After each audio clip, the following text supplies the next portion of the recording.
जय हिंद फ्रेंड, स्वागत है आप सभी लोगों का आपके अपने इस चैनल अवध वॉरियर में।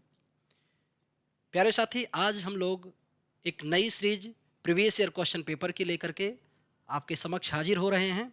भारतीय संविधान एवं राज्य व्यवस्था।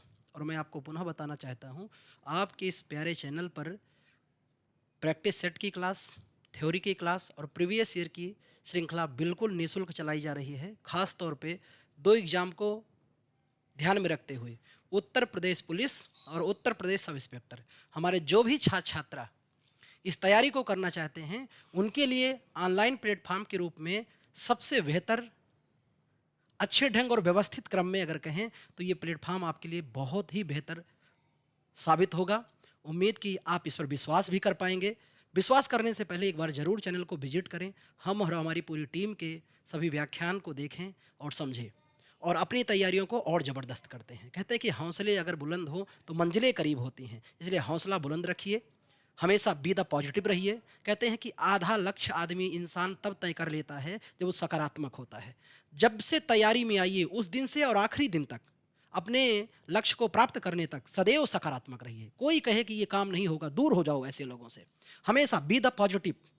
सकारात्मक होने से हम अपने लक्ष्य के बहुत करीब होते हैं और नकारात्मक धारणाएं आने से हम अपने लक्ष्य से लगभग 100 कदम दूर होते हैं। तो इसलिए मेरे दोस्त, दूर नहीं होना है, पास होना है। तो तैयार हो जाओ। सीरीज मैं आपके लिए लेकर हाजिर हूं, भारत का संवैधानिक विकास एवं संविधान। और इसमें आज हम लोग वही सवाल करने वाले हैं जो आयोग पहले किसी न किसी शिफ्ट के पेपर में पूछ चुका है। तो आइए हम लोग यहाँ समझने का प्रयास करेंगे आयोग की मंशा दशा क्या है। यहाँ पेपर देखेंगे और इसके अलावा अगर आप इसको और बढ़िया समझना चाहते हैं तो थ्योरी क्लास पर भी इसी चैनल में आप विजिट कीजिए, वहाँ पर डिटेल इस बात को समझ पाएंगे। सवाल शुरू करते हैं। पहला बड़ा खूबसूरत सवाल है जिसे आयोग ने पूछा है। 24 जनवरी 1950 को संविधान सभा के 284 सदस्यों ने हस्तलिखित संविधान पर हस्ताक्षर किए, जिसमें महिलाएं शामिल थीं। आप भी कमेंट करके बताओ कितनी महिलाएं शामिल थीं। ऑप्शन आपके सामने है, 30, 20 और 15। फिर चौथा ऑप्शन है 25। तो इसमें कुल टोटल महिलाएं कितनी शामिल थी मेरे साथी? तो हस्ताक्षर के समय अगर हम बात करें तो 284 में हस्ताक्षर के समय तो केवल और केवल शामिल कितनी थी? 8 महिलाएं। हस्ताक्षर के समय ध्यान रखना 8 महिलाएं शामिल थी। लेकिन दिए गए प्रश्न और उसके विकल्प में कहीं 8 नहीं है, तो संविधान सभा में हमारे कुल कितनी महिलाएं शामिल थी? 15 महिलाएं। इन 15 महिलाओं में कुछ नाम अगर हम आपको बताएं, जैसे सरोजनी नायडू जी शामिल थी। सरोजनी नायडू। और बात करें तो बेगम एयाज रसूल, एकमात्र मुस्लिम महिला थी इस भारतीय संविधान सभा में, बेगम एयाज रसूल। इससे अलावा अगर एक दो नाम पे और भी चर्चा हम लोग कर लें तो इन्हीं में बात कर सकते हैं कमला चौधरी की। कमला चौधरी भी इसमें शामिल थी। कमला चौधरी। विजय लक्ष्मी पंडित।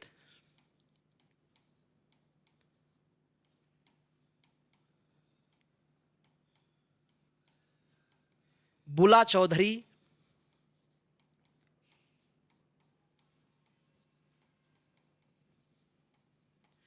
फिर बात करें तो हंसा मेहता।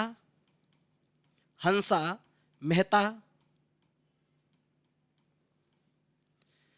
ऐसी कुल इसमें टोटल अगर बात करें यहां संविधान सभा पे तो ध्यान रखना प्यारे साथी, ये दोनों बात को खूब बढ़िया ध्यान रखना कि हमारे संविधान सभा कॉन्स्टिट्यूंट असेंबली में कुल अगर बात करते हैं, खास तौर में कुल में कि कुल कितनी महिलाएं थीं, तो कुल 15 थीं। लेकिन हस्ताक्षर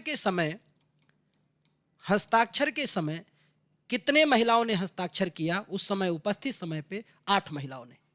तो ये बात भी आपको ध्यान में रखना है। और एकमात्र मुस्लिम महिला सदस्य कौन थी हमारे भारतीय संविधान सभा में? तो वो थी बेगम एयाज रसूल थी। यहां मैं आपको थोड़ी सी अगर और बातें बताऊं कि हमारे संविधान सभा 24 जनवरी 1950 के संदर्भ में, तो यहां पर कुछ प्रमुख बातें आप जिन्हें ध्यान रख सकते हैं। उसमें प्रमुख बातों में एक तो आप इस बात को समझ ही गए कि हमारे संविधान सभा में महिलाएं कितनी थी? तो आपके सामने ये विकल्प रहा कि संविधान सभा में महिलाओं की संख्या आप जान गए 15 थी। इस संविधान सभा में एससी की संख्या कितनी थी? 26। एसटी कितने थे? तो 33 है ना। और हमारा संविधान सभा गठित या स्थापित कब हुआ था? तो 9 दिसंबर 1946 को भारतीय संविधान सभा का गठन या स्थापना किया गया था। गठन कहे स्थापना कहे, ये कब हुआ था? 9 दिसंबर को, और पहली बैठक भी इसी दिन हुई थी, जिस पर हम लोग आगे चर्चा करेंगे। बढ़ते हैं अगले प्रश्न की तरफ। अगला सवाल ये रहा आपके सामने। भारत का मूल रूप संविधान द्वारा हाथ से लिखा गया था। ऑप्शन आपके सामने है। रफी अहमद किदवई, कैलाश नाथ किदवई, प्रेम बिहारी नारायण रायजादा और कन्हैया लाल मणिकलाल मुंशी। बिल्कुल राइट आंसर हो जाएगा प्रेम बिहारी नारायण रायजादा ने। और जब इनके पास पंडित जी पहुंचे, इन्होंने प्रेम बिहारी नारायण रायजादा से पंडित जी ने कहा, पंडित जवाहरलाल नेहरू ने, कि आपको संविधान लिखना है, आप क्या चार्ज करेंगे? तो इन्होंने कहा कि पंडित जी, ये मेरा बड़ा दुर्भाग्य रहा कि मैं संविधान सभा का सदस्य न बन पाया, और ये मेरे लिए बड़ा सौभाग्य का विषय है कि भारत के कानूनी ग्रंथ को लिखने का मुझे अवसर मिल रहा है, और उसे मैं चंद पैसे के लिए आपसे मोल भाव करूं, तो ये मेरा बड़ा दुर्भाग्य होगा। सौभाग्य है कि ऐसे पवित्र ग्रंथ मुझे लिखने को मिल रहे हैं जो पूरे समूचे भारत पर, सभी समुदाय, सभी संगठन, सभी लोगों पर लागू होने वाला है, जिसकी छांव के नीचे पूरा समूचा भारत इसी नियम और कानूनों की परिधि में बिल्कुल एकता, भाईचारा की भावना से रहने वाला है। उस पवित्र ग्रंथ को लिखने के लिए अगर मैं पैसे का चार्ज करूं तो मेरा दुर्भाग्य होगा। बस निवेदन आपसे यह है कि इस पुस्तक में मेरे नाम को भी कहीं अगर स्थान दे दिया जाए तो आपकी बड़ी महती कृपा होगी। पंडित जी ने कहा ठीक है, अगर इसमें इतना लगन भाव आपका है तो स्वाभाविक है आपके नाम को इसमें जगह मिल जाएगी। और जब जगह मिल जाएगी तो कहते हैं कि प्रेम बिहारी नारायण रायजादा ने लिखना शुरू किया, और इतना बेहतर लिखा इन्होंने। लिखा कैसे है? इटैलिक शैली में। इन्होंने भारतीय संविधान को लिखा इटैलिक शैली में, और इन्हीं के संदर्भ में कहा जाता है कि भारतीय संविधान के सुलेखक कौन थे? तो भारतीय संविधान के सुलेखक कहे जाते हैं आपके कौन? प्रेम बिहारी नारायण रायजादा, कन्हैया लाल मणिकलाल मुंशी। इन सबका संविधान में, हमारे संविधान सभा में बहुत योगदान रहा है। यहाँ एक बात ध्यान और रखना है कि हमारे संविधान को हिंदी में किसने, हिंदी संस्करण किसने तैयार किया? तो वो थे कृष्ण कुमार वैद्य ने। कृष्ण कुमार वैद्य, जिन्होंने भारतीय संविधान को हिंदी में मुद्रित किया है, कृष्ण कुमार वैद्य। और एक सवाल जो और बनता है वो ये कि संविधान को सुंदर चित्रों से सजाया किसने? तो सुंदर चित्रों से सजाने का कार्य किसने किया? ये दूसरा सवाल खूब ध्यान रखना। तो भारतीय संविधान को सुंदर चित्रों से सजाया था शांति निकेतन के। एक सवाल तो यही पूछा जाता है, शांति निकेतन के संस्थापक व छात्रों ने मिलकर के, और इस शांति निकेतन के कलाकारों ने, है ना, या चित्रकारों ने, जैसा शब्द आप चाहें प्रयोग करें, कलाकारों या चित्रकारों ने, जिसमें नाम आता है एक नंदलाल बोस। नंदलाल बोस जो भारत के खूब अग्रणी चित्रकार थे, नंदलाल बोस।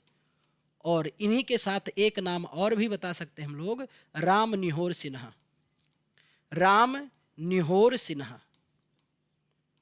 निहोर सिन्हा।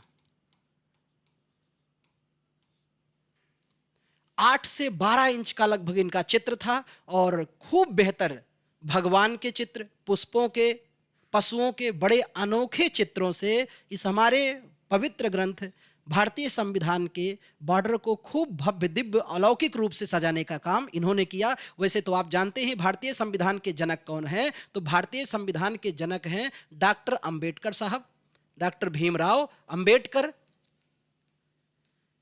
और भारतीय संविधान के सुलेखक कौन है? प्रेम बिहारी नारायण रायजादा। हिंदी में किसने लिखा? कृष्ण कुमार वैद्य ने। और भारतीय संविधान को सुंदर चित्रों से किसने सजाया? शांति निकेतन के चित्रकारों ने या कलाकारों ने, नंदलाल बोस और राम निहोर सिन्हा। अगले सवाल पर बढ़ते हैं। अगला प्रश्न ये रहा। प्रश्न आपके सामने है कि संविधान सभा से जुड़ी निम्नलिखित घटनाओं को उनके कालानुक्रम में लिखें, सबसे पहले घटी घटना से शुरू करके सबसे अंत में घटी घटना तक। इसे बिल्कुल एक क्रम में सजाना है, व्यवस्थित करना है। पहला ऑप्शन है उद्देश्य संकल्प सर्वसम्मति से अंगीकृत हुआ, दूसरा है राष्ट्रध्वज अंगीकृत हुआ, तीसरा है संविधान सभा द्वारा पारित और स्वीकृति हुआ, चौथा है जन गण मन राष्ट्र के रूप में कब स्वीकृत किया गया। प्यारे साथी, उद्देश्य प्रस्ताव को सर्वसम्मति से अंगीकृत कब हुआ है? तो 22 जनवरी, तारीख याद रखना, 22 जनवरी 1947 को। क्योंकि इसको पेश किसने किया था सबसे पहले उस पर बात करते हैं, लेकिन अभी तो इतना आप समझो कि 22 जनवरी 1947 को सर्वसम्मति से अंगीकृत किया गया। कहां पर अंगीकृत किया गया था यह भी ध्यान में रखना, संविधान सभा में। संविधान सभा में इसे अंगीकृत किया गया और सबसे पहले पंडित जवाहरलाल नेहरू ने इसे पेश किया। राष्ट्रीय ध्वज कब अंगीकृत किया गया? तो हमारा राष्ट्रीय ध्वज क्या है? आप सभी जानते हैं, तिरंगा। तिरंगे पे अभी मैं थोड़ी बात करूंगा, लेकिन अभी इतना आप समझो, तिरंगे को कब अंगीकृत किया गया? 22 जुलाई 1947 को। 22 जुलाई 1947 को अंगीकृत किया गया। अगला प्रश्न जो आ रहा है,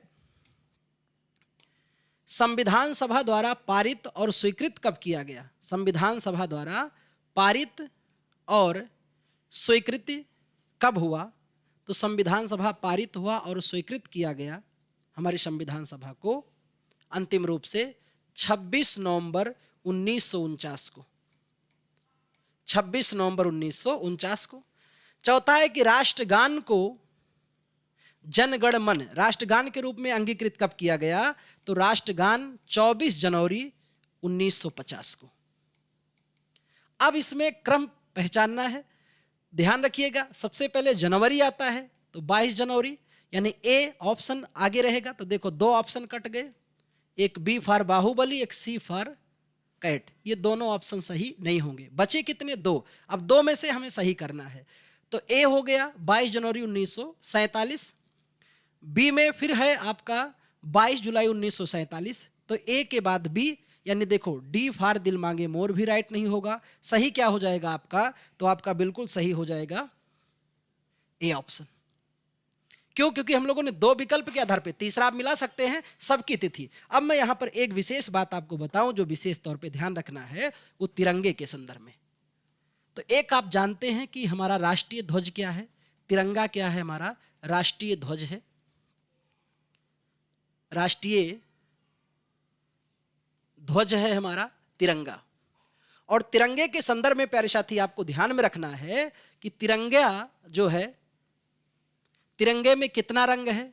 3 रंग का है। तिरंगा हमारा खूबसूरत तिरंगा है, 3 रंग है, जिसको आप सभी जानते हैं कि सबसे ऊपर क्या है? केसरिया,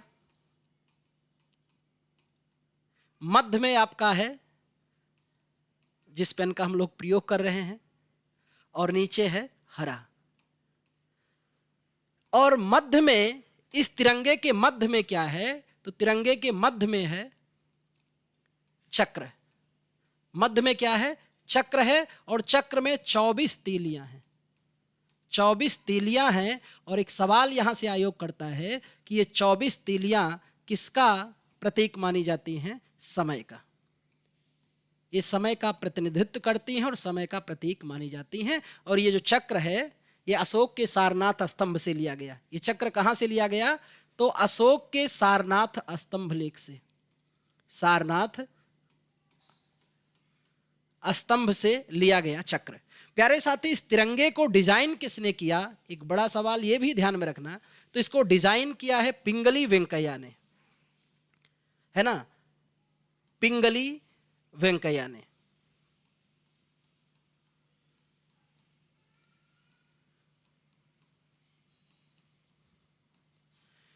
इस तिरंगे की अगर हम लोग लंबाई की बात करें, लंबाई चौड़ाई, तो ये एक सवाल खूब पूछा जाता है। हर आयोग इसको पूछता है कि ये कितने अनुपात में है? 3:2 के अनुपात में ये तिरंगा है। और अब सवाल ये बनता है कि तिरंगे को स्वीकार कब किया गया? तो तिरंगे को स्वीकार कहाँ किया गया? संविधान सभा में।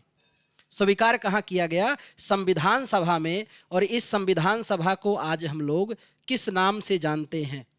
कमेंट करके आप बताना कि आज वर्तमान में संविधान सभा को हम लोग किस नाम से जानते हैं। इसे स्वीकार किया गया 22 जुलाई 1947 को, जिसके डिजाइन करता कौन है? पिंगली वेंकैया साहब। अब यहाँ एक थोड़ी सी बात अगर आप ध्यान और रखेंगे तो ज्ञानवर्धन और होगा कि तिरंगे को पहली बार भारत में स्वदेशी तौर पर कब प्रयोग किया गया?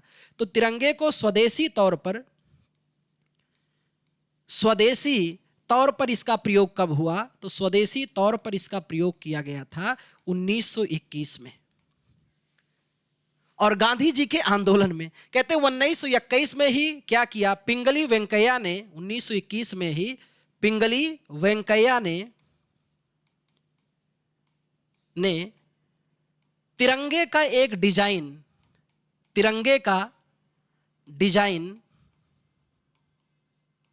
गांधी जी के समक्ष पेश किया था। गांधी जी के समक्ष इन्होंने पेश किया और गांधी जी ने स्वीकृति दे दी। पेश किया तो उन्होंने क्या कर दी? स्वीकृति दे दी। बस ध्यान ये रखना प्यारे साथी कि तिरंगे में पहले की स्थिति क्या थी, वर्तमान की तो आप देख ही रहे हैं। पहले इस तिरंगे में, पहले ध्यान में रखना कि इस तिरंगे में इतने 3 रंग थे जो पिंगली वेंकैया ने बनाया। रंग तो यही 3 थे, लेकिन ध्यान ये रखना कि मध्य में आज क्या है? तो मध्य में आज चक्र है। और पहले मध्य में क्या था? तो पहले मध्य में था चरखा। पहले मध्य में क्या था? चरखा था।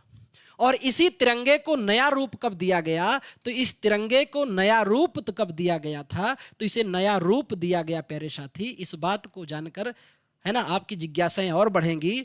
आईएनसी के कराची अधिवेशन में, अब आप कमेंट करके बताओ इस अधिवेशन की अध्यक्षता कौन कर रहा था? आईएनसी के कराची अधिवेशन में इसे नया रूप दिया गया। किसको? तिरंगे को। और यह अधिवेशन कब हुआ था? 1931 को। और इसे संविधान सभा ने असली जामा कब पहनाया? तो 22 जुलाई 1947 को। और सबसे एक सवाल और आता है कि तिरंगे को विदेशों में कब फहराया गया? तो 1907 में जर्मनी के स्टुटगार्ड में, इस शहर में ध्यान रखना, जर्मनी के स्टुटगार्ड में मैडम भीखाजी रुस्तम कामा ने, मैडम भीखाजी रुस्तम कामा,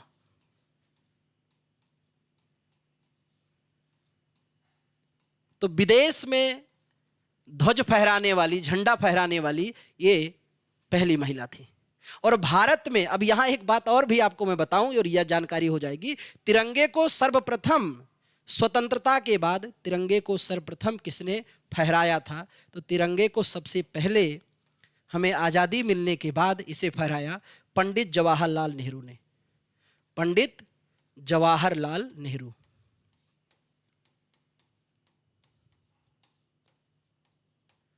और एक बात याद ध्यान और रखना कि तिरंगा सबसे पहले भारत में कब फहराया गया था? 1905 में। 1905 में कोलकाता में, जिसे हम लोग कोलकाता फ्लैग के नाम से भी जानते थे। पर उसके रंग ये 3 नहीं थे, अलग थे। तो इसे हम लोग अगले सेशन पे चर्चा करेंगे थ्योरी की क्लास में। तो प्रश्न नंबर 4 पे हम लोग आते हैं।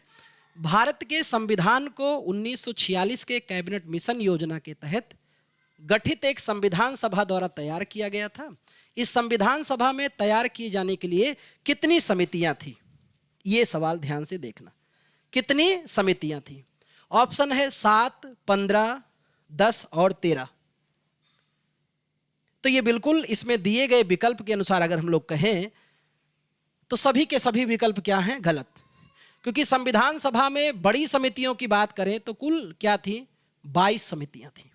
इस 22 समितियों में 8 बड़ी समितियां थी। ध्यान में रखना, 22 समितियों में से कहीं कहीं आपको 24 का जिक्र भी करेंगे।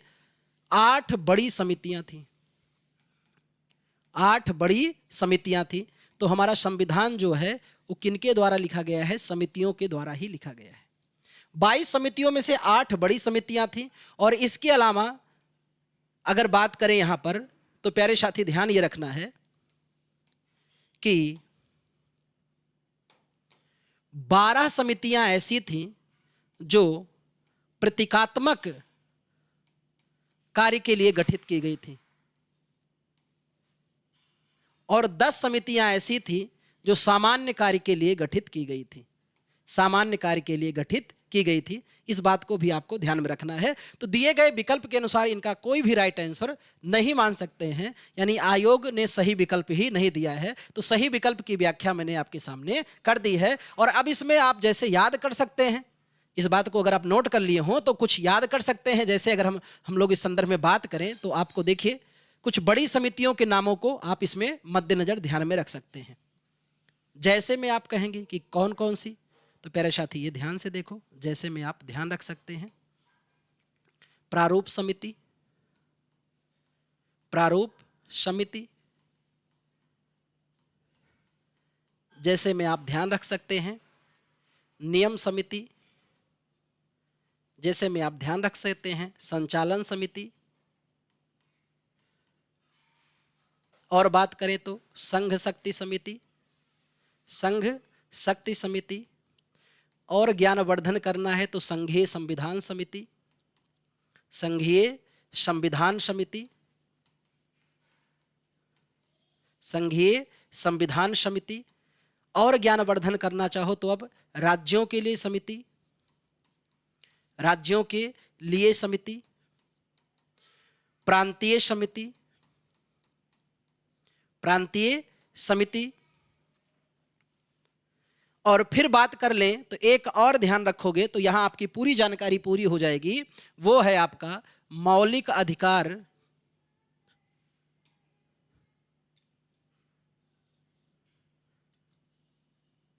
मौलिक अधिकार, मौलिक अधिकार अल्पसंख्यक सलाहकार समिति, अल्पसंख्यक सलाहकार समिति। ये अगर आप संख्या में गिनेंगे तो ये 8 बड़ी समितियां मैंने आपके सामने बिल्कुल चंद कुछ मिनटों में लिख दिया। अब यहां से केवल समिति का नाम पूछता नहीं, इनके इनके अध्यक्ष का नाम पूछता है कि फला समिति के अध्यक्ष कौन थे। तो हम चलो इसको भी जान लेते हैं बिल्कुल चुटकियों में। प्रारूप समिति के अध्यक्ष कौन थे, तो हम सभी जानते हैं कि प्रारूप समिति के अध्यक्ष डॉक्टर अंबेडकर थे। और इसी समिति का अध्यक्ष होने की वजह से डॉक्टर भीमराव अंबेडकर को भारतीय संविधान का जनक या पिता कहते हैं, क्योंकि हमारे संविधान में इस सभी समितियों ने लिखा है, लेकिन अग्रणी भूमिका किसने निभाया है? ड्राफ्टिंग कमेटी या प्रारूप समिति, या इसको हम लोग पांडुलेखन कमेटी भी कहते हैं। नियम समिति और संचालन समिति, इन दोनों के अध्यक्ष थे हमारे देश के पहले राष्ट्राध्यक्ष बाबू डॉक्टर राजेंद्र प्रसाद। डॉक्टर राजेंद्र प्रसाद बहुत ही ऑनेस्ट व्यक्ति थे और अपने क्षेत्र में इनको बहुत ही व्यापक ज्ञान था, बहुत व्यापक ज्ञान था। संघ शक्ति समिति, संघीय संविधान समिति, राज्यों के लिए समिति, इन सबके अध्यक्ष थे पंडित नेहरू जी, पंडित जवाहरलाल नेहरू। और वहीं अगर प्यारे साथी बात करें प्रांतीय समिति के अध्यक्ष थे सरदार वल्लभ भाई पटेल साहब। सरदार वल्लभ भाई पटेल, भारत के पहले गृह मंत्री कौन थे? सरदार वल्लभ भाई पटेल।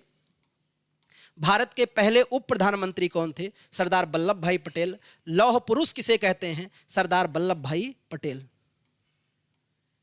और इनके ही जयंती पर 31 तारीख को हम लोग राष्ट्रीय एकता दिवस मनाते हैं। सरदार वल्लभ भाई पटेल, सरदार वल्लभ भाई पटेल। ये 8 बड़ी समितियां और इनके अध्यक्ष का नाम अगर आपने जान लिया तो स्वाभाविक है चुटकी में आपने कमेटी के बारे में एक व्यापक जानकारी या सतही जानकारी आपको यहां पर हो गई। ठीक है, अगले सवाल की तरफ बढ़ते हैं प्यारे साथी। अगला सवाल खूबसूरत है और देख रहे हो आयोग कितना आसान सवाल पूछा है कि 9 दिसंबर 1946 को नई दिल्ली में संविधान सभा की पहली बैठक और संविधान सभा गृह में हुई, जिसे अब कहां जाता है, जिसे अब हम लोग क्या कहते हैं, क्या कहा जाता है? तो ऑप्शन है संसद भवन का केंद्रीय कक्ष, लोकसभा कक्ष, राज्यसभा कक्ष, पुस्तकालय भवन। तो इसे हम लोग कहते हैं संसद भवन का केंद्रीय कक्ष। यहां बात प्यारे साथी अगर संविधान सभा की है तो ये मैं आपको थोड़ा सा जानकारी अगर दे रहा हूं, ये जानकारी बिल्कुल रामबाण सुरमा की तरह है, आंखों में लगेगी पर ज्ञानवर्धन व्यापक होगा आपका, ऐसा मैं भरोसा करता हूं क्योंकि आप ध्यान से देख रहे हैं, ये भी मैं उम्मीद कर रहा हूं। तो संविधान सभा की हमारे स्थापना या गठन किया गया कब? 9 दिसंबर 1946 को। और पहली बैठक भी जो हुई, तो ध्यान रखना, पहली बैठक भी कब हुई? 9 दिसंबर 1946 को। दूसरी बैठक हुई 2 दिन बाद, 11 दिसंबर 1946 को। 11 दिसंबर 1946 को। तीसरी बैठक हुई, तीसरी बैठक हो रही है 2 दिन बाद, 13 दिसंबर 1946 को। फिर चौथी बैठक 15, 17, इस तरह से चलती रही बैठकें।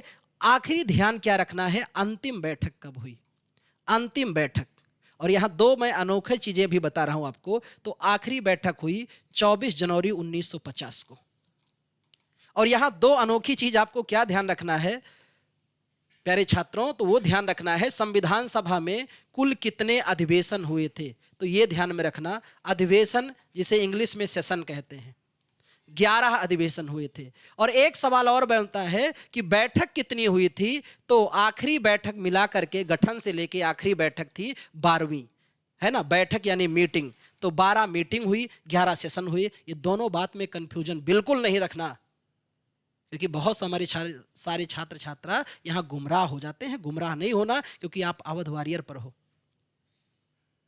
और यहां आपके हर एक कॉन्सेप्ट को क्लियर किया जाएगा, आप अगर भरोसा करते हैं। ठीक है। अब प्यारे साथी, यहां ये तो संविधान सभा की बात हो गई। अब 24 जनवरी 1950 को आखिरी बैठक हुई। ये इंपॉर्टेंट है? बिल्कुल है। और इंपॉर्टेंट की धारा क्या मैं जोड़ रहा हूं, तो ध्यान रखना कि 24 जनवरी 1950 को संविधान सभा क्या हो गया? भंग हो गया।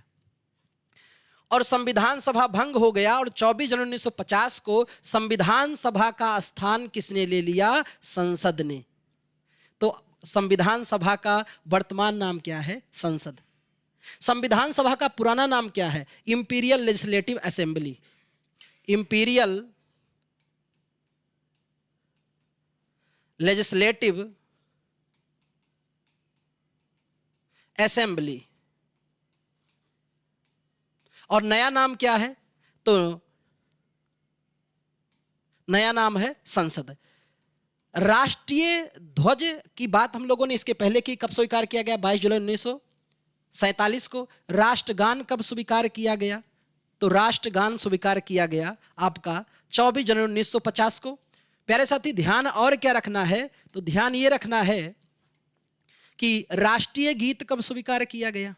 तो राष्ट्रीय गीत भी स्वीकार किया गया कब? 24 जनवरी 1950 को। राष्ट्रगान किसने लिखा? आप सभी खूब जानते हैं, गुरुदेव ने। गुरुदेव किसे कहते हैं? रविन्द्रनाथ टैगोर को। राष्ट्रगान किसने लिखा?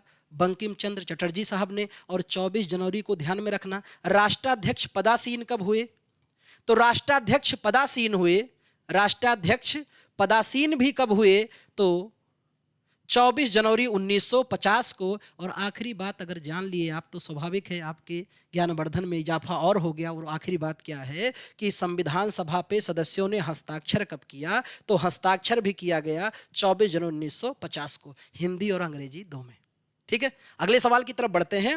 और अगला प्रश्न ये रहा, खूबसूरत सवाल है कि किसने गवर्नर जनरल और प्रदेशों के गवर्नरों को संवैधानिक प्रमुख का दर्जा दिया? भारतीय स्वतंत्रता अधिनियम ने, संविधान सभा ने, निदेशक सिद्धांत ने, भारत सरकार अधिनियम ने। तो इसका बिल्कुल राइट आंसर जो हो जाएगा प्यारे साथी, वो है भारतीय स्वतंत्रता अधिनियम, जिसे हम लोग कहते हैं 1947। भारतीय स्वतंत्रता अधिनियम 1947। पर यहां कुछ बातें आपको मैं याद करा दूं, और यहां अगर आपको थोड़ा सा रिवीजन करा दूं या थोड़ा सा आपको मैं बता दूं एक्स्ट्रा, तो स्वाभाविक है आपकी तैयारी में 4 चांद लग जाएगा। वो क्या बातें? तो पहली बात ध्यान रखना है, भारतीय स्वतंत्रता अधिनियम संसद में पेश किया गया। कहां पर? संसद में। आप कहोगे क्या हुआ सर, ये तो आप उल फजूल पढ़ा रहे हो क्या? अभी तो भारत में संविधान नहीं बन पाया, संसद कहां से आ गया? नहीं, ब्रिटिश संसद में, अपने यहां नहीं। यही तो जानना है, इसीलिए तो बता रहा हूं प्यारे साथी। अपने यहां की संसद नहीं, ब्रिटिश संसद में। कहां पेश किया गया? ब्रिटिश संसद से। क्योंकि हमारे देश में संसदीय शासन प्रणाली कहां से आई है? ब्रिटिश से आई है। अब सवाल यहां से जो आपको समझना है वो ये कि ब्रिटिश संसद में भारतीय स्वतंत्रता अधिनियम को पेश कब किया गया? तो पेश किया गया था 4 जुलाई। बाकी ईयर लिखा है 1947।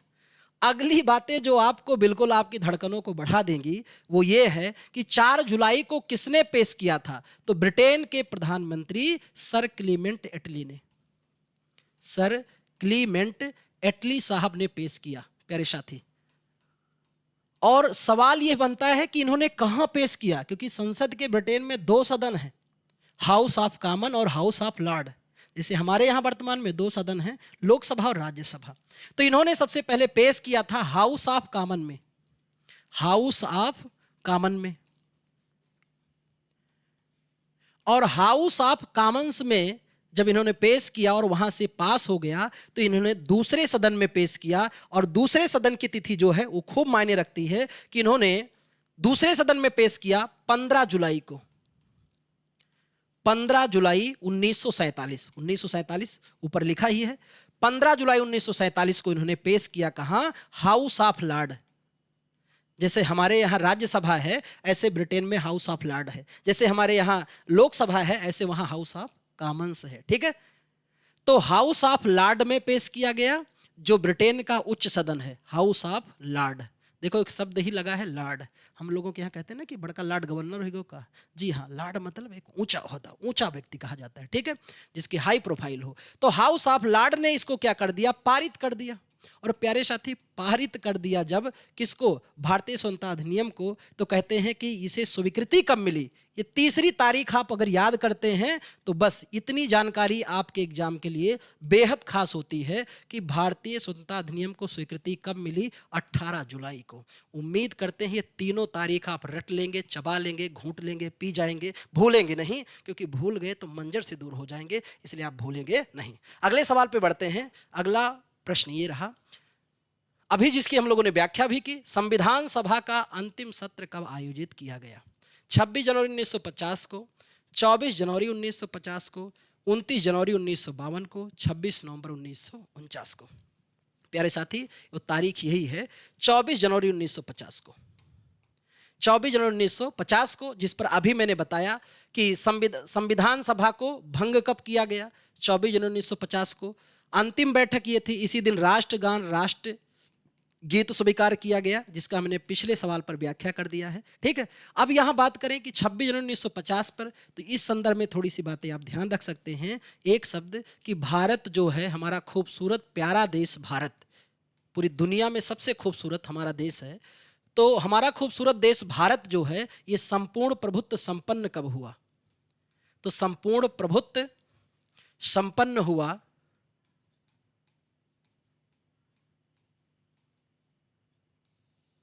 26 जनवरी 1950 को। ये संपूर्ण प्रभुत्व संपन्न हुआ। और 26 जनवरी को हम लोग, खास तौर पे 26 जनवरी को हम लोग क्या मनाते हैं? गणतंत्र दिवस के रूप में गणतंत्र दिवस मनाते हैं। और इस गणतंत्र दिवस पे ध्वजारोहण कौन करते हैं? तो आप सभी जानते हैं, राष्ट्रपति या राष्ट्राध्यक्ष, हमारे देश के मुखिया, राष्ट्रपति द्वारा ध्वजारोहण किया जाता है। कब? 26 जनवरी को। और अगली तारीख जो है वो आपके लिए बेहद खास है कि भारतीय संविधान को, हमारे भारत देश के संविधान को, संविधान है ना, बराबर का विधान, सबके लिए बराबर का कानून है संविधान, जहां भेदभाव किसी भी प्रकार का नहीं है। तो संविधान को ध्यान रखना, कई शब्द हैं। अंगीकृत कब किया गया? अधिनियमित कब किया गया? आत्मार्पित कब किया गया? अंगीकृत, अधिनियमित, आत्मार्पित और स्वीकार कब किया गया? इन शब्दों का खेल है, क्योंकि जीएस में आयोग इसी से खेलता है। और ये सब तारीख क्या है? 26 नवंबर। और प्यारे साथी मेरे, 26 नवंबर को हम लोग संविधान दिवस मनाते हैं। संविधान दिवस, या कहीं कहीं पर आपको लिखा मिलेगा विधि दिवस। तो संविधान या विधि दिवस हम कब मनाते हैं? 26 नवंबर को। क्यों? क्योंकि इसी दिन भारतीय संविधान को हमारे अंगीकृत किया गया, अधिनियमित किया गया, आत्मार्पित किया गया, स्वीकार किया गया। और इस दिन महज कितने अनुच्छेद लागू थे? 16 अनुच्छेद या 16 आर्टिकल ही केवल लागू किए गए थे। से सभी कब लागू हुए थे? तो 26 जनवरी 1950 को। नेक्स्ट सवाल पे आते हैं। अगला प्रश्न ये रहा, निम्नलिखित में से कौन सा भारत के संविधान के बारे में सही है? ऑप्शन आपके सामने है कि यह दुनिया में किसी भी संप्रभु देश का सबसे लंबा लिखित संविधान है। ऑप्शन बी है संसद संविधान को निरस्त कर सकती है। ऑप्शन सी है कि यह संसदीय सर्वोच्चता प्रदान करता है, संवैधानिक सर्वोच्चता नहीं। तो इसमें बिल्कुल एक ही ऑप्शन सही है प्यारे साथी, वो आपका है कि यह दुनिया में किसी भी संप्रभु देश का सबसे लंबा और लिखित संविधान है। तो ए ऑप्शन इसका बिल्कुल राइट हो जाएगा। ये किस आधार पे हम कह सकते हैं? अनुच्छेदों के आधार पे भी कह सकते हैं, क्योंकि हमारे भारतीय संविधान में मूल कितने अनुच्छेद? 395 मूल अनुच्छेद थे और हमारे भारतीय संविधान में 8 मूल अनुसूचियां थी और 22 भाग थे। ये मूल रूप से थे। तो इस आधार पे हम दुनिया का सबसे बड़ा लिखित संविधान हमारा देश भारत है। और समय के आधार पे भी कहें तो बड़ा समय लगा भारत से संविधान लिखने में, लेकिन एक ही बार लगा। आज लगभग 75 साल हो रहे हैं हमारे संविधान में किसी भी प्रकार का कोई भी प्रभाव या कोई विशेष बदलाव नहीं देखा गया। थोड़ा मोड़ा बदलाव हम लोग संविधान संशोधन करके बिल्कुल एडजस्ट कर रहे हैं। और आज भी ये हमारे पूरे समूचे भारत पर, लद्दाख से कन्याकुमारी, गुजरात से अरुणाचल प्रदेश तक पूरे समूचे भूभाग को एक ही इस नियम और पुस्तक की द्वारा सजोया जा रहा है। सभी इसी के अधीन रहते हुए खूब स्वतंत्रता स्वच्छंदता से जीवन यापन कर रहे हैं। अगला सवाल जो है खूबसूरत है कि पहली बार देश में प्रत्यक्ष चुनाव की शुरुआत थी। इसके द्वारा कुछ सीमित लोगों को उनकी संपत्ति अथवा शिक्षा के आधार पर मताधिकार दिया गया। किस अधिनियम के द्वारा? सवाल है कि किस अधिनियम के द्वारा? भारतीय स्वतंत्रता अधिनियम 1947, जिसकी व्याख्या अभी हम लोगों ने की। भारतीय काउंसिल अधिनियम 1909, जिसे हम लोग मार्ले मिंटो सुधार कहते हैं। भारत शासन अधिनियम 1858, यही वो अधिनियम था जब हम लोगों ने ईस्ट इंडिया कंपनी के शासन की बेड़ियों को तोड़ा और महारानी के अधीन हम लोग उनके प्रजा बनना स्वीकार किए। उम्मीद किए थे कि नया दिन आएगा, लेकिन आ न पाया। फिर भी हम लोग क्रांति की आगाज कर ही दिए थे। 1857 की क्रांति ने अधिनियम को लाने पर मजबूर किया। मेरे प्यारे साथी ध्यान रखना, सही ऑप्शन जो हो जाएगा वो है भारत शासन अधिनियम 1919। और इसकी कुछ बातें अगर आप याद रखेंगे, भारत शासन अधिनियम 1919, तो 1919 के एक्ट को हम लोग एक नाम से और जानते हैं, जिसे हम लोग कहते हैं मॉन्टेग्यू चेम्सफोर्ड सुधार। मॉन्टेग्यू चेम्सफोर्ड सुधार भी कहा जाता है, क्योंकि सचिव और वायसराय दोनों ने मिलकर के इस पर काम किया था। अब विशेष बातें जो ध्यान रखना है, मैं कुछ ही बातें बढ़ा रहा हूं, बाकी थ्योरी की क्लास में इसकी पूरी विशेषताएं मैं आपको एक ब एक करके खूब सरलता से बताया हूं और बताऊंगा बढ़िया से आपको। विशेषताओं में कुछ बातें अगर आप ध्यान रख लिए तो स्वाभाविक है 1919 के अधिनियम की बहुत सारी बातें आप ध्यान रखेंगे। पहली बातें क्या ध्यान रखना है कि इसके द्वारा पहली बार क्या हुआ कि केंद्र में द्विसदनात्मक व्यवस्था की शुरुआत हुई। केंद्र में द्विसदनात्मक व्यवस्था की शुरुआत की गई। किस अधिनियम से? 1919 के अधिनियम से। दूसरी बात ध्यान क्या रखना है? लोक सेवा आयोग का गठन किया गया। लोक सेवा आयोग का गठन हुआ। यह भी किस अधिनियम के द्वारा? 1919 के अधिनियम से। इसी के तहत मेरे प्यारे साथी एक वैधानिक आयोग का गठन किया गया। वैधानिक आयोग का भी गठन हुआ। इसी के द्वारा क्या किया गया कि प्रांतों में दैध शासन की शुरुआत की गई। दैध शासन क्या है, इस पर बात करते हैं हम लोग। प्रांतों में दैध शासन की शुरुआत की गई। यह भी किस अधिनियम से की गई? 1919 के अधिनियम से।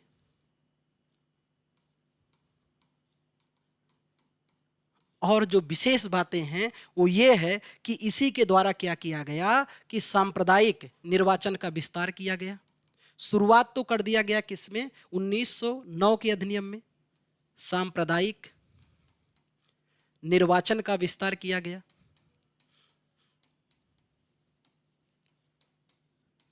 और यह विस्तार करके कहां तक बढ़ा दिया गया? तो इसे विस्तार करके प्यारे साथी मुस्लिमों को तो सबसे पहले इसमें शामिल ही किया गया था 1909 के एक्ट के द्वारा। तो मुस्लिम तो थे ही, इसमें शामिल कर दिया गया। कहां तक इसे विस्तृत किया गया? सिखों को, ईसाइयों को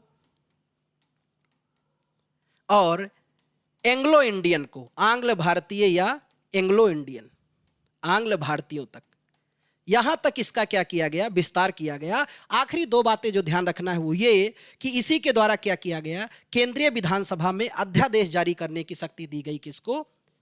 तो वायसराय को। केंद्रीय विधानसभा में अध्यादेश जारी करने की शक्ति दी गई। केंद्रीय विधानसभा में अध्यादेश जारी करने की शक्ति दी गई, करने की शक्ति दी गई। और विशेष बात क्या याद रखना प्यारे साथी, कि इसी अधिनियम के द्वारा क्या किया गया, उत्तरदायी शब्द का प्रयोग किया गया। उत्तरदायी शासन लाया नहीं गया, उत्तरदायी शासन शब्द का प्रयोग जो हुआ है ना, वो पहली बार मेरे प्यारे साथी 1919 के अधिनियम के द्वारा किया गया। और एक बड़ी खास बात आकर के यहां हम लोगों को एक बड़ा झटका लगा, और वो ये लगा कि भारत के शासन को देखता कौन था, तो लंदन से बैठ करके भारत सचिव। और भारत सचिव को अभी तक वेतन जो दिया जाता था वो दिया कहां से जाता था, ब्रिटिश राजकोष से। लेकिन अब क्या हुआ, भारत सचिव का जो वेतन होगा ये भारतीय राजस्व से दिया जाएगा। एक बहुत बड़ा झटका लगा भारतीय राजस्व से। ये आर्थिक बोझ था जो हमारे ऊपर आ गया। और इतना ही नहीं, कहते हैं भारतीय सचिव को पावर भी इनका बढ़ा दिया गया। और इनके पावर को बढ़ाते हुए एक काम और क्या किया गया कि इनकी सहायता के लिए, भारतीय सचिव की सहायता के लिए हाई कमिश्नर की नियुक्ति की गई। हाई कमिश्नर की नियुक्ति कर दी गई इनकी सहायता के लिए। और ध्यान रखना, एक पावर क्या दिया गया, इन्हीं को पावर दे दिया गया कि यही महालेखा परीक्षक की नियुक्ति कर सकते हैं। महालेखा परीक्षक की नियुक्ति का अधिकार भी मिल गया किसको प्यारे साथी, तो आपके भारत सचिव को अधिकार दे दिया गया। बाकी आप सभी खूब पढ़ते हैं। इसी अधिनियम के तहत 1926 में भारतीय महिलाओं को मताधिकार का अधिकार मिला था, है ना। तो ये भारतीय महिलाओं के लिए एक स्वर्णिम चांस कह सकते हैं, अवसर था। लेकिन सभी महिलाओं को नहीं, जो शिक्षित थी, जो आर्थिक जगत से संपन्न थी और जो उद्योग जगत में संपन्न थी, उन्हीं महिलाओं को। इतनी बातें अगर आप ध्यान रखते हैं तो उम्मीद कि आप एग्जाम में अच्छा प्रदर्शन करेंगे। अगले सवाल की तरफ बढ़ते हैं। नेक्स्ट प्रश्न है, निम्न में से कौन सा संविधान सभा के बारे में सही है। अगला सवाल है, कौन सा संविधान सभा के बारे में सही है। प्रश्न है कि मसौदा का संविधान सभा का, प्रश्न अगले पे हम लोग बढ़ते हैं। तो नेक्स्ट प्रश्न आप देख सकते हैं कि प्रश्न है, संविधान का मसौदा तैयार करना ही संविधान सभा का एकमात्र कार्य है। अगला ऑप्शन है कि एक बार जब संविधान सभा अस्तित्व में आता है तो संविधान सभा भंग कर दी जाती है। अब इसमें सही विकल्प तलाशना है कि सही क्या है। ठीक है, तो कह रहा है ए नंबर ऑप्शन की ए और बी दोनों सही हैं, बी कह रहा है केवल एक सही है, सी कह रहा है केवल बी सही है, और डी कह रहा है ए और बी दोनों सही हैं। तो बिल्कुल राइट आंसर जो इसका हो जाएगा प्यारे साथी, वो हो जाएगा सी। ठीक है, कि केवल बी सही है कि एक बार जब संविधान सभा अस्तित्व में आता है तो संविधान सभा भंग कर दी जाती है। ठीक है, बिल्कुल राइट आंसर है। अगले सवाल पे बढ़ते हैं। नेक्स्ट प्रश्न है, भारत का संविधान सभा द्वारा प्रारूपित किया गया 16 मई 1946 को कैबिनेट मिशन प्लान के अंतर्गत इसे कार्यान्वित किया गया। संविधान सभा के सदस्यों का चयन प्रादेशिक असेंबलियों द्वारा आनुपातिक प्रतिनिधित्व प्रणाली के एकल हस्तांतरणीय मत द्वारा किया गया था। उस समय संविधान सभा में कुल सदस्य कितने थे? ऑप्शन आपके सामने है 296, 389, 375 और 292। बिल्कुल राइट आंसर जो हो जाएगा प्यारे साथी, वो बिल्कुल इसका सबसे चुनिंदा सवाल है 389। यहाँ मैं आपको थोड़ी सी बात अगर बताऊं कि भारतीय संविधान सभा, जो हमारा संविधान सभा बना, संविधान सभा, इस संविधान सभा को बनाने में सबसे योगदान किसका रहा? तो किस कमेटी के सिफारिश पर? कैबिनेट मिशन के सिफारिश पर, या कैबिनेट मिशन कमेटी के सिफारिश पर। और इस कैबिनेट मिशन का गठन कहाँ हुआ था? तो प्यारे साथी, इस कैबिनेट मिशन का गठन किया गया इंग्लैंड में। गठन इंग्लैंड में हुआ और ये भारत पहुंचा मिशन 24 मार्च 1946 को। यहां पहले डेट ही रख देते हैं, कैबिनेट मिशन 1946। 24 मार्च को भारत पहुंचा और भारत में कहां पहुंचा? दिल्ली में पहुंचा। और इसने अपने उद्देश्य स्पष्ट किए कि भैया हमारे उद्देश्य क्या हैं। तो इसने अपने उद्देश्य बता दिए। कब? 16 मई 1946 को कि पहला आप लोग क्या कीजिए, अंतरिम सरकार का गठन कर लीजिए, एक सरकार बना लीजिए, अंतरिम सरकार का आप गठन कीजिए। और प्यारे साथी दूसरा इसने बताया कि इसके बाद आप एक संविधान सभा का गठन कीजिए, संविधान सभा का भी क्या कीजिए, गठन। तो लोगों ने कहा आप ही बताओ हम संविधान सभा का कैसे गठन करते हैं। बहरहाल इसने बताया, एक लंबी प्रक्रिया है, उसमें थोड़ी सी बातें मैं आपको बता रहा हूं कि इन्होंने बताया कि इस तरह से क्या हो सकता है कि सामान्यतः 10 लाख की जनसंख्या पर, 10 लाख की जनसंख्या पर एक संविधान सभा का सदस्य चुना जाए, एक सदस्य चुना जाए। और इस तरह से क्या हुआ कि संविधान सभा के लिए कुल अगर बात करें यहाँ प्यारे साथी तो कुल 389 सदस्य आए। इन 389 में अगर बात करें तो ब्रिटिश प्रांत से, भारत के ही प्रांतों पे अधिकार किसका था, ब्रिटिश का, तो इसलिए उस प्रांतों को हम लोग क्या कहते थे, ब्रिटिश प्रांत। और उस समय ये प्रांत 3 वर्गों में बटे थे, भाग का, भाग खा और भाग गा में। तो ब्रिटिश प्रांतों से 389 सदस्यों में से कहां से आ रहे हैं, ब्रिटिश प्रांतों से। और ब्रिटिश प्रांतों से कितने आ रहे हैं, 292 सदस्य। इसके अलावा कमिश्नरी क्षेत्र से, मुख्य कमिश्नरी क्षेत्र से, और इस कमिश्नरी क्षेत्र से प्यारे साथी कितने सदस्य आ गए, तो 4। और राजा रजवाड़े जो हमारे थे, देसी रियासत, तो देसी रियासत से कितने सदस्य आ गए, तो देसी रियासत से आपके आ गए 93 सदस्य। ये मनोनीत होके आए थे, ये चुन करके, तो दोनों को मिला करके ही क्या किया गया था, चुनाव किया गया था। और चुनाव कितने पे हुआ था, 296। और 296 पे जब चुनाव हुआ तो यहाँ 2-3 बातें ध्यान रखना। संविधान सभा में कुल सदस्य की अगर बात करें तो कितने थे, 389। लेकिन यहीं पर अगर हम लोग बात करते हैं कि विभाजन के बाद कितने बचे, जब हमारे देश का विभाजन हो गया तो उस समय हमारे संविधान सभा में कितने सदस्य बचे थे, तो 299 सदस्य बचे, जिसमें से 229 जो थे, 229 ये ब्रिटिश प्रांत के थे, ब्रिटिश प्रांत के। और प्यारे साथी ध्यान रखना 70 जो थे देसी रियासत के, देसी रियासत के। और आखिरी बात जो इस पे ध्यान रखना है वो ये कि हस्ताक्षर के समय हमारे संविधान सभा में कितने सदस्य थे। जब संविधान पे हस्ताक्षर करने की बारी आई तो उस समय हमारे संविधान में सभा में 284 सदस्य, 284 सदस्य थे। उम्मीद कि आप तीनों स्तर पर इस बातों को ध्यान में रखेंगे, ठीक। बाकी आप सभी जानते हैं कैबिनेट मिशन 3 सदस्यीय मिशन था और इसके अध्यक्ष कौन थे, Lord Pethick Lawrence, Lord Pethick Lawrence. बाकी क्रिप्स और अलेक्जेंडर भी इसके क्या थे, सदस्य हुआ करते थे। नेक्स्ट सवाल पे आते हैं। अगला प्रश्न है कि वह कौन नेता थे जो केंद्रीय विधानसभा के अध्यक्ष थे 1946 से 47 तक, फिर वे संविधान सभा के अध्यक्ष बने, तत्पश्चात वो लोकसभा के अध्यक्ष भी बने।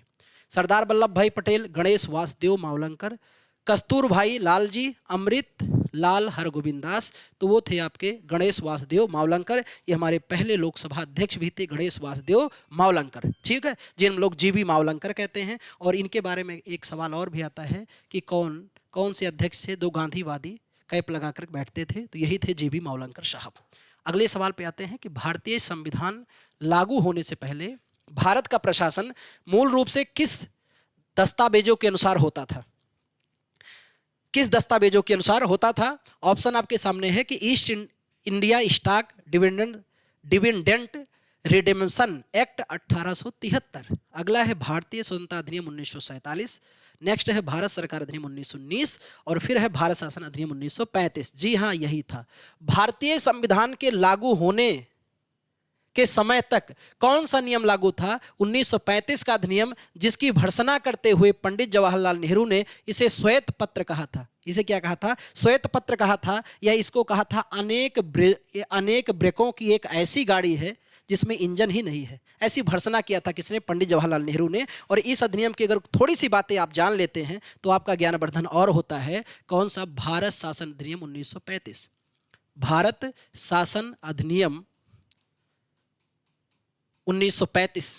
इस अधिनियम की थोड़ी सी व्याख्या जो आपके एग्जाम के लिए बेहद खास है, प्रमुख बातें मैं कर रहा हूं इस प्रैक्टिस यानी प्रीवियस ईयर की श्रृंखला में, बाकी थ्योरी की क्लास में बहुत सा डिटेल आसान से मैंने आपको समझाया है। वहाँ अगर क्लास आप ज्वाइन करते हैं तो बिल्कुल समझ में आएगा, वहाँ भी कोई शुल्क नहीं लग रहा है।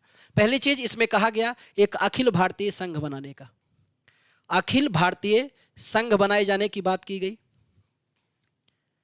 अखिल भारतीय संघ के गठन होने की बात की गई कि अखिल भारतीय संघ कैसे बनेगा, ब्रिटिश प्रांत से मिलकर हमारे ब्रिटिश प्रांतों को इसमें शामिल किया जाएगा और कमिश्नरी क्षेत्र को शामिल किया जाएगा, कमिश्नरी क्षेत्र को, इसके अलावा देसी रियासत को, देसी रियासत को। इस पर फिर बहुत सारी राजनीति हुई, अंग्रेजों की मंशा स्पष्ट नहीं थी ये सब करने की, बस एक केवल कागजी कोटा था जो पूर्ति दिखा रहे थे।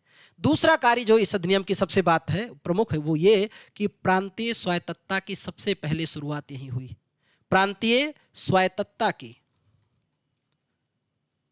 प्रांतीय स्वायत्तता की शुरुआत सबसे पहले किस अधिनियम के द्वारा हुआ तो 1935 के।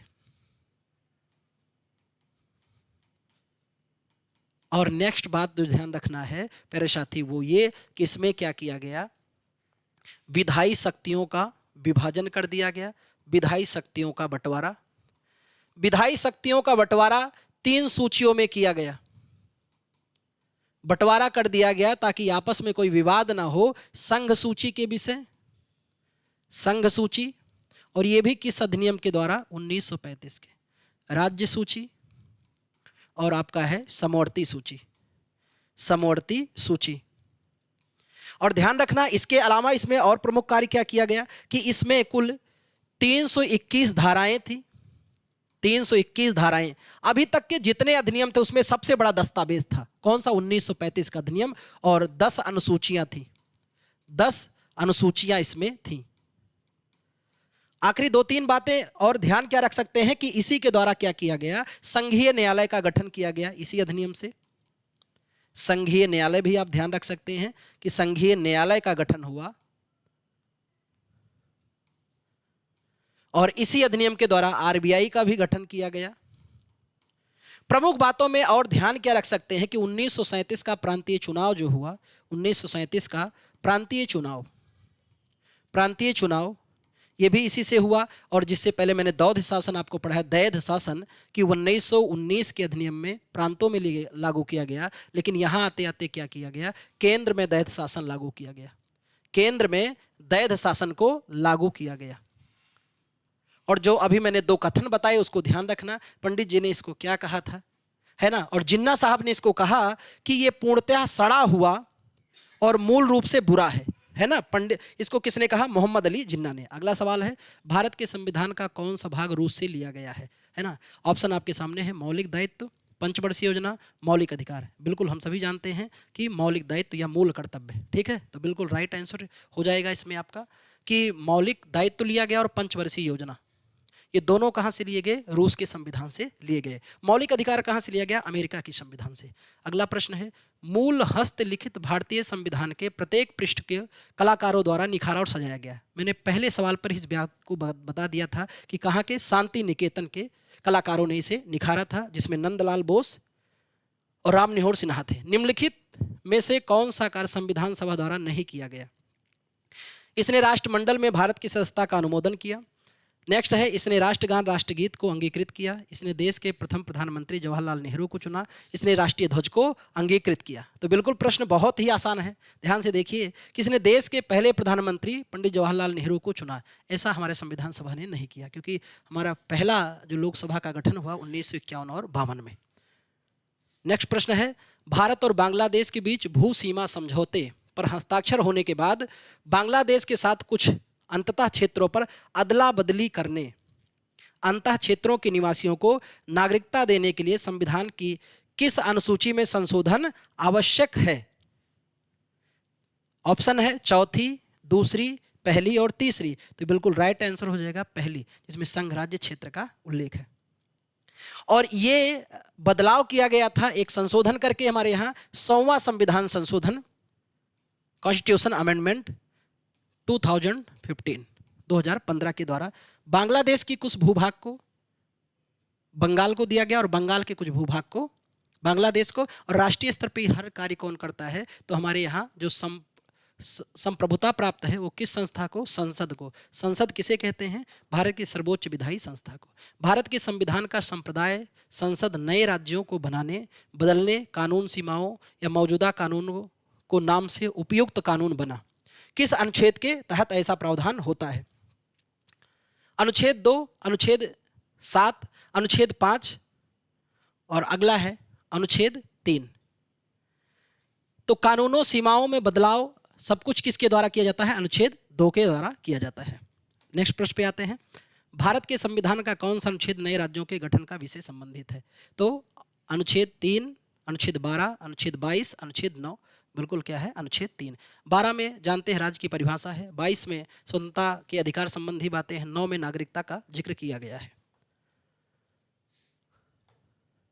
अगला सवाल है, निम्नलिखित में से किस राज्य में विधानसभा है? अंडमान निकोबार, पुदुचेरी, दमन दीव, चंडीगढ़। तो आप जानते हैं पुदुचेरी। यूटी में अगर हम बात करते हैं कि कितने यूटी में विधानसभा है, तो एक तो है दिल्ली, एक तो आप कह सकते हैं क्या है? दिल्ली में भी विधानसभा है। कुल कितने यूटी में है? 3। दूसरी आपकी हो गई पुदुचेरी और तीसरा आपका हो गया जम्मू एंड कश्मीर। बाकी कुल हमारी 8 यूटी हैं। टोटल कितने हैं? 8 यूटी, लेकिन विधानसभा कितने में है? 3 में है। इस बात को ध्यान में रखना है। अगले सवाल पे आते हैं। भारतीय संविधान में इस समय कितनी अनुसूचियां हैं? 16, 10, 12, 8। तो इस समय है 12, पर मूल रूप से कितनी थी? तो ये बात खूब ध्यान में रखना, मूल अनुसूचियां थी 8। कभी कभी कह देता है कि प्रारूप समिति के गठन के समय या प्रारूप समिति ने कितनी अनुसूचियों का जिक्र किया था? तो इस समिति ने भी 8 का ही जिक्र किया था। यानी कितनी जोड़ी गई हैं? तो 8 में कितना जोड़ा जाए कि 12 हो जाएगा? 4। ठीक है। और वो 4 कौन कौन सी हैं? तो आपकी 9वीं हो गई, 10वीं है, 11वीं और 12वीं। 9वीं जोड़ी गई पहले का संविधान संशोधन के द्वारा, 10वीं जोड़ी गई 92वां संविधान संशोधन के द्वारा, 11वीं जोड़ी गई 73वां संविधान संशोधन के द्वारा, 12वीं जोड़ी गई 74वां संविधान संशोधन के द्वारा। नेक्स्ट सवाल है, कौन सा राज्य भारतीय संविधान की 6ठी अनुसूची में उल्लेखित नहीं है? नागालैंड, असम, त्रिपुरा, मिजोरम। तो बिल्कुल राइट आंसर हो जाएगा कि नागालैंड उल्लेखित नहीं है। इसमें असम, त्रिपुरा, मिजोरम और मेघालय का जिक्र है। ठीक। नेक्स्ट सवाल है प्यारे साथी, संविधान की निम्नलिखित अनुसूचियों में किसका सही मेल नहीं है? तो कौन सा सही मेल नहीं है उसको पहचानना है कि 8वीं अनुसूची में मान्यता प्राप्त भाषाओं की सूची निहित है, सही है। 9वीं अनुसूची में कुछ अधिनियमों को विनियमों को सत्यापन प्रावधान है, ये भी सही है। 12वीं अनुसूची में नगर पालिकाओं की शक्तियों का अधिकार, ये भी सही है। 11वीं अनुसूची में अनुसूचित, ये गलत है आपका, ठीक है, क्योंकि 11वीं अनुसूची में पंचायत है। राज्यसभा में भारत के प्रत्येक राज्य के लिए सीटों का उल्लेख है। आवंटन का उल्लेख भारत के संविधान की किस अनुसूची में है? 6ठी, 5वीं, 8वीं और 4थी। सबसे फेमस सवाल है 4थी में, ठीक है। 8वीं में आप सभी जानते हैं किसका जिक्र है? भाषा का, भाषा का। और हमारी मूल भाषाएं कितनी थी? तो हमारे संविधान में मूल भाषा थी 14 और अभी वर्तमान में कितनी हो गई हैं? तो वर्तमान में हो चुकी हैं 22। यानी कितनी जोड़ी गई हैं? 8 भाषाएं जोड़ी गई हैं। और 8 भाषाएं जोड़ी गई हैं ये 3 संविधान संशोधन से, 21वां संविधान संशोधन के द्वारा, 71वां संविधान संशोधन के द्वारा और 92। 21 71 जोड़ोगे तो 92 हो जाएगा। 21वां संविधान संशोधन से सिंधी भाषा को जोड़ा गया और 71वां संविधान संशोधन का एक ट्रिक है नमक, और 92 में 4 भाषा जोड़ी गई, BDMS, ना फॉर नेपाली, मा फॉर मणिपुरी और का फॉर कोंकणी। और प्यारे साथी ध्यान रखना, ये जो 4 भाषाएं 92वां संविधान संशोधन से जोड़ा गया वो ये है B for Bodo, D for Dongri, M for Maithili और S फॉर संथाली। और आज के आखिरी सवाल पे चलते हैं। अगला और आखिरी प्रश्न है इस सेशन का। अगले सेशन पे, हर एक सेशन पे हम लोग 25 सवाल लेकर के आपके लिए आ रहे हैं, जिसमें थोड़ी सी व्याख्या और सवाल बिल्कुल आपके लिए। निम्नलिखित में से कौन सी भाषा भारतीय संविधान के 8वीं अनुसूची में उल्लेखित नहीं है? बोडो, कोंकणी, सिंधी और कश्मीरी। तो देखो इसमें कश्मीरी का जिक्र नहीं है, बाकी भाषाएं जोड़ी गई हैं। तो उम्मीद के सेशन आपको अच्छा लगा होगा और ऐसे पॉलिटी के हर एक सेशन में हम 25 सवाल लेकर के आ रहे हैं। इससे ज़्यादा भी सवाल बढ़ाए जा सकते हैं। इसकी थ्योरी क्लास भी आपको मिलेगी, हिस्ट्री पर भी प्रीवियस ईयर आपके लिए लेकर आ रहे हैं, ज्योग्राफी पर भी लाने वाले हैं। तो जुड़ जाइए, इस चैनल को सब्सक्राइब कर लीजिए, अपने दोस्तों को आमंत्रित कीजिए। मिलते हैं अगले सेशन पे, तब तक के लिए बहुत बहुत धन्यवाद।